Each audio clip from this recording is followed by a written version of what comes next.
My name's Davida Shinsky, and I'm the host of Live Without Limits Dreams Come True with the Right Mindset. And today's presentation is titled Two Warning Signs of Covert Narcissism and 8 Helpful Ways to Deal with It. Not every narcissist is the loud, boisterous one in the room, vying for everyone's attention with their grandiose stories and accomplishments. Sometimes there are covert narcissists who fly under the radar, but they still have some exaggerated needs for admiration. Perhaps you wonder sometimes about someone in your life, or maybe an ex. Could they be covert narcissists? In this presentation, we'll help you understand what a covert narcissist is, as well as how to contend with one. What is a narcissist? Narcissism is a personality disorder known better as narcissistic personality disorder. Common traits of someone struggling with NPD include the need for exceptional amount of admiration, the need to feel incredibly important, consumed with fantasies about fame and boatloads of glory, grandiose boasting. If you've done it, they've done it too, and better.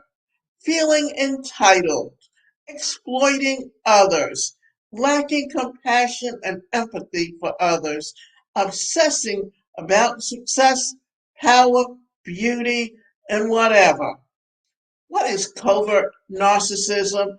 Covert means secret or under the radar, whereas someone diagnosed with narcissistic personality disorder is considered to have covert characteristics.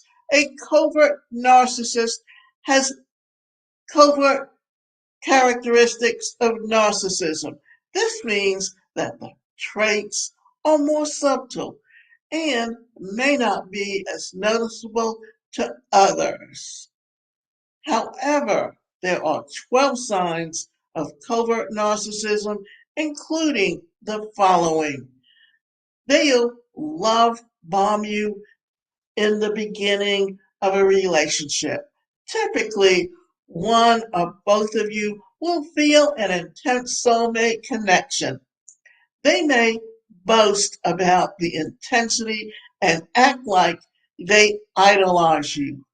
They're great at wooing others, but over time, some narcissistic traits will begin to surface, such as selfishness, passive aggressiveness, emotional abuse, and more.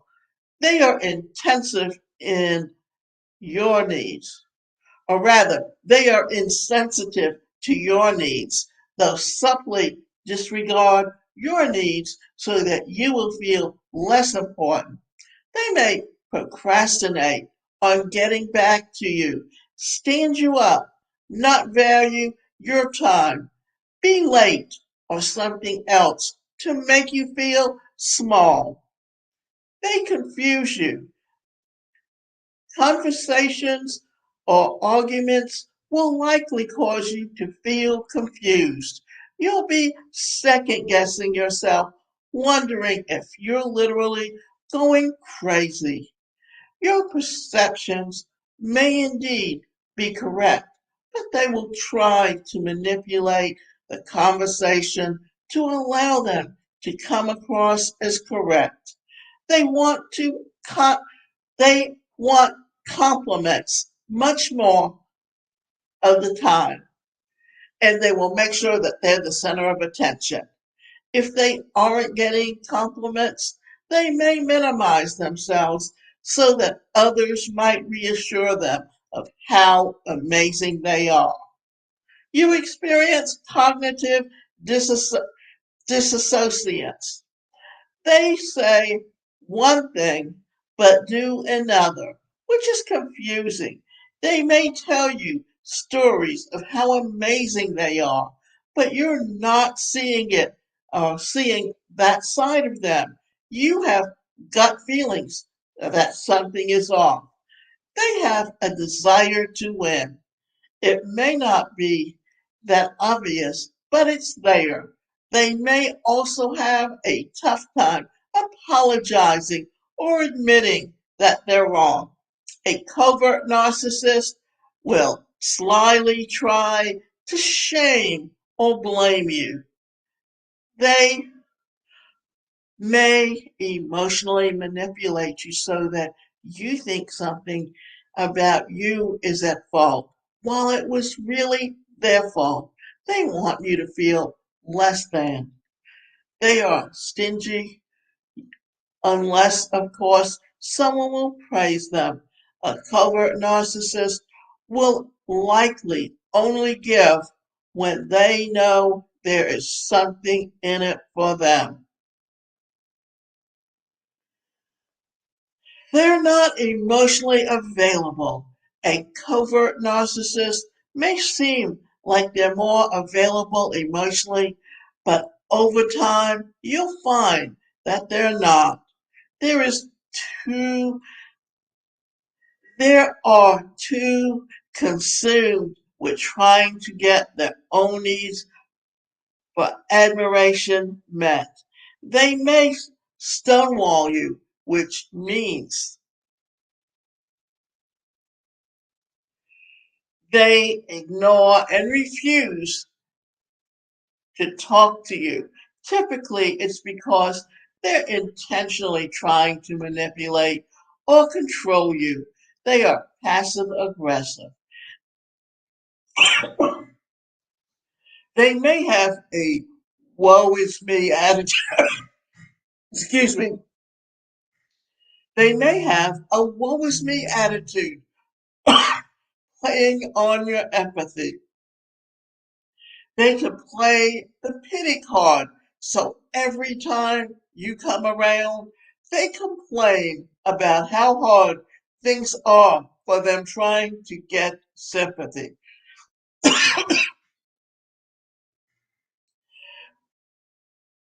Now, causes of covert narcissism. Whether we're talking about an overt or covert narcissist, mental health experts at the Cleveland Clinic report that the causes of such narcissism tend to be childhood trauma or abuse, genetics, toxic relationships with caregivers or anyone else, dysfunctional environment while growing up, temperament, fragile sense of self-worth.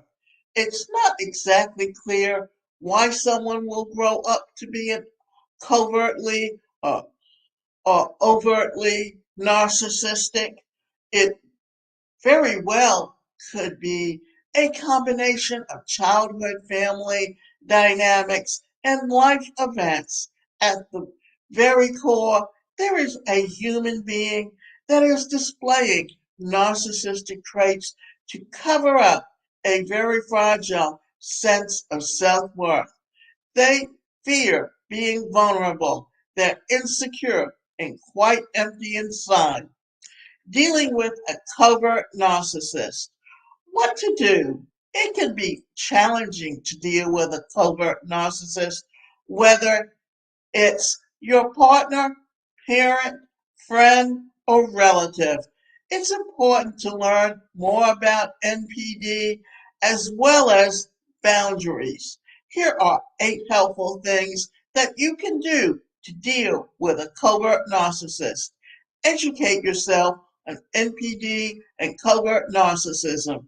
This way, you empower yourself and can spot the covert traits. Have an honest conversation with the person if there's someone you can't avoid.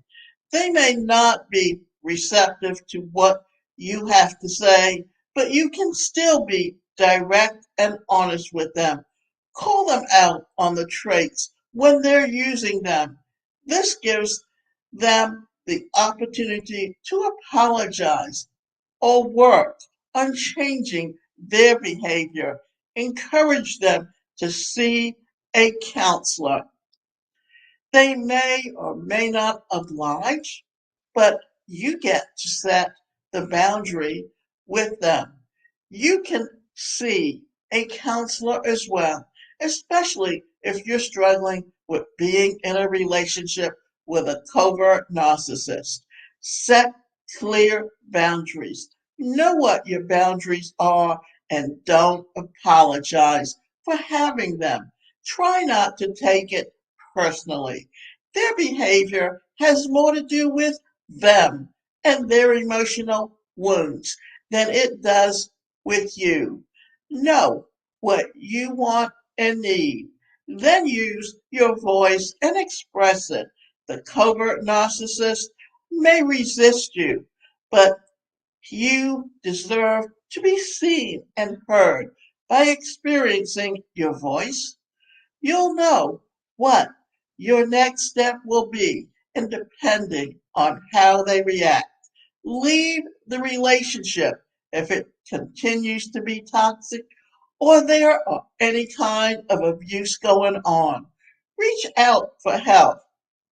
It's not always easy to cut ties with a covert narcissist, especially if you're struggling with low self esteem or codependency. If you're in need of some support, seek out a therapist. You'll be able to learn more about narcissism, yourself, setting boundaries, and build courage to do whatever you need to do so you can feel free from a toxic relationship. You can also visit Narcissistic Abuse Support Organization. There, you can view resources that will help you learn how to better handle someone struggling with NPD and covert narcissism. Now, I know that many of you are saying or might think you know of someone who's narcissistic, but I can give you a perfect example. I grew up in a home that was very dysfunctional. And my mother was the most negative person in the world. And almost every other word out of her mouth was a discouragement, was a negative, and in many ways, she was very narcissistic because she was very abusive emotionally and verbally, and in many ways, it was all about her and her needs. And she really did not care about the people around her. You know, when you've got young children, you need to show them love. And when you have a child with a disability, they need to know that they're loved. In many ways, when I looked at my family and and I understood psychology, and I always somehow, even as a young child, felt very distant from them. And that was because I was always very introspective, and I was someone who always,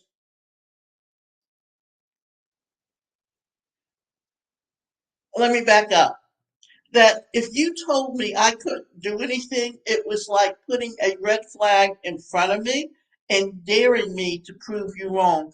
Now, my mother did that because partly, and I'm sure a lot of it had to do with growing up in a home herself where her mother was very abusive and was very critical. And I saw all my aunts being exactly like my grandmother and repeating all those behaviors.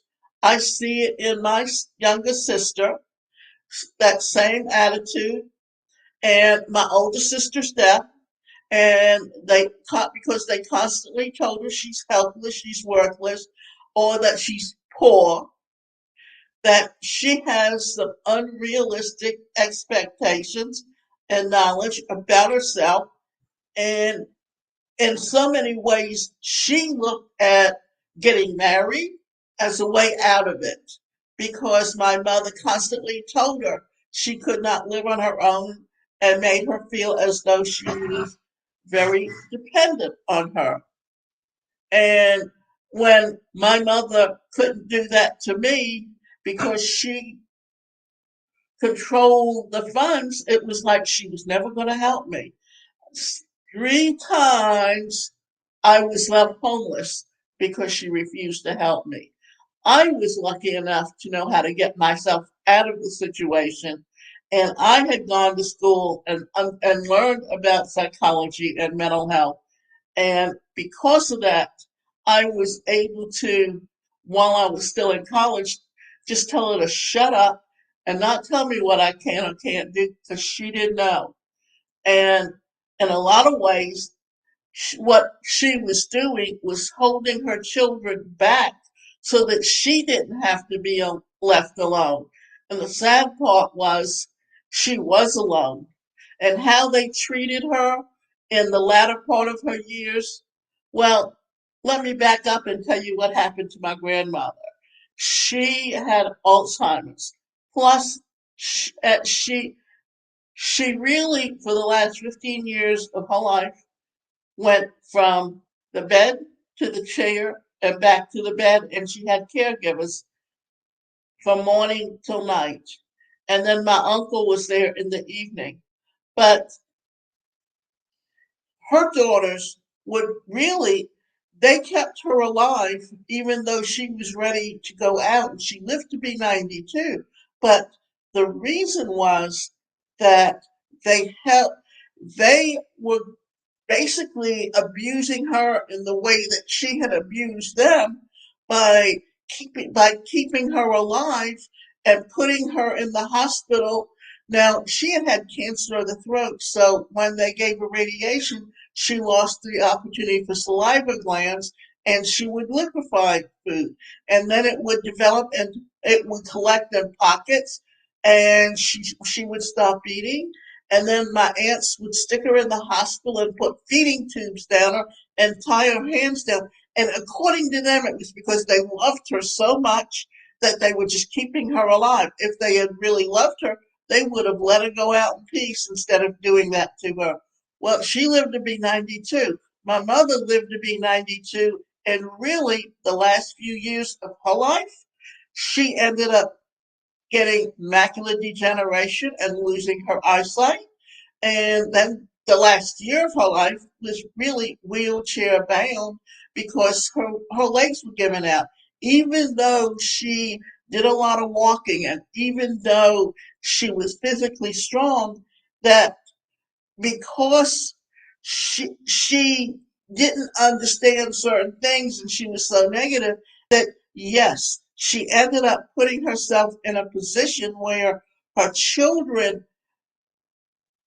were there to take care of her. But because of what she did to me and because I was aware of her, I always told her, remember what you give, because that's what you're going to get back. And in the end, I was not there for her. And she did something to me that totally made me not want to be there for her. Because what she did to me was that she thought that since she couldn't control me, she could write me out of the will. Well, after that, she didn't talk to me for a couple of years because I stayed as far away from them as I possibly could. But in the end, they she was told that if she didn't change those things, that there could be a lawsuit against the estate because, and I would have done it too, because this wasn't money that she earned. This was money that my father earned and set up for us, knowing he had 2 children with disabilities. That at that time, it was assumed that if you were disabled, you couldn't work, you couldn't do anything. But and he wanted to make sure we were left financially secure and set up certain trust funds for us. Well, as you can see, that's someone who's very narcissistic, and And the problem is that really until recently in the last few years, we talk about narcissism, we talk about mental health issues, but back in the day, when my mother was taking my sister for therapy, they looked at her and said, "You look like you have some problems." And she goes, "Only if you could solve it for me can you help me." Well, no one can solve your problems for you, but they can teach you how to cope with them and how to deal with them and how not to let them control your life. And I hope you come back tomorrow and listen to a next segment of my short little videos and motivational talks.